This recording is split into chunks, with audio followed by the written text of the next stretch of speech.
Homework pressure? No more. At Spring Library, we explain every topic in simple way. Join the learning family and score high every day. So in this problem, we're looking at two scenarios for a car, and we're analyzing its motion, trying to find the acceleration of the car in two different scenarios. Now, for any of these problems, you always want to start them the same way, which is what you see on the screen in front of you right now, where for the first part, part A, I have my 5 variables for the kinematic equations written down: v, v naught, a, t, and x. Now, when we read through this problem, there's a few things we know for this first setup.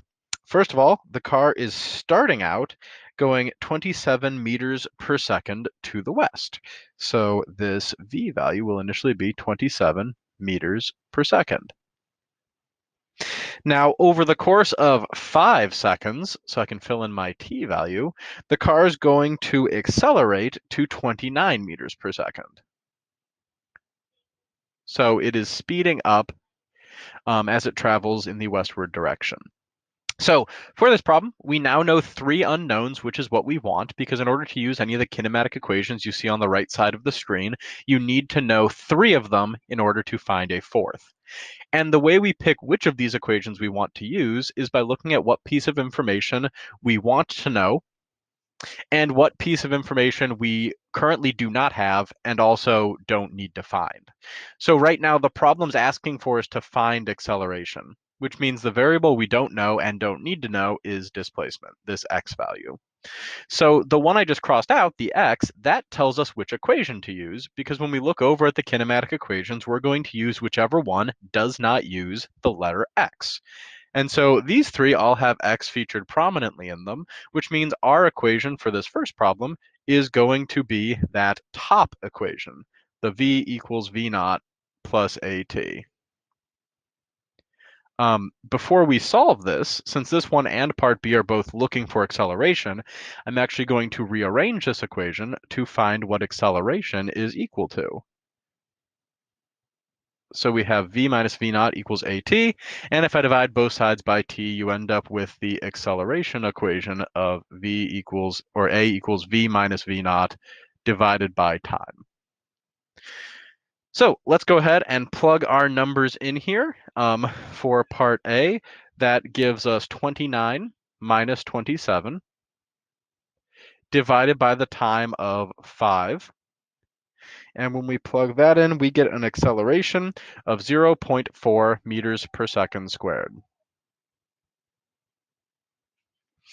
Okay, and that is part A. So there's a small positive acceleration for part A.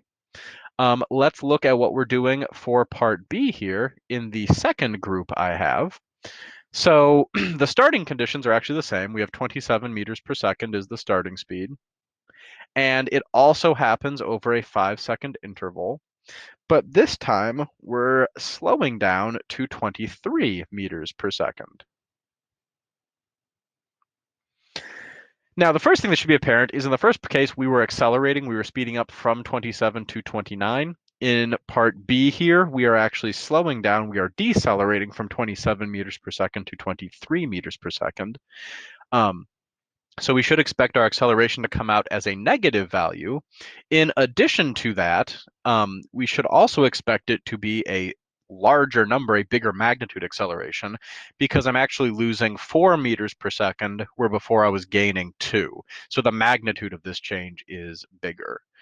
So when I plug in my numbers, I have 23, my final, minus 27, my initial, divided by 5.